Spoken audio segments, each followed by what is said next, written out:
Ez itt a 2023-as Lamborghini Countach LP800, 4. A legenda visszatért.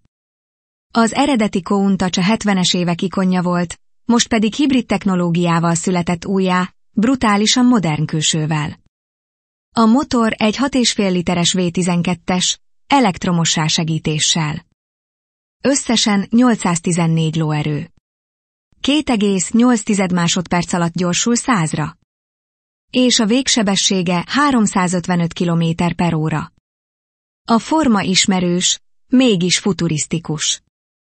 A régi Countach előtt tiszteleg, de egy űrkorszakba repít. Mindössze 112 darab készült belőle. Igazi ritkaság a szuperautók világában. Most elérhető modellautóként. Kukkancs be a modellauto.hu-ra, és légy te is részese a Countach varázsának.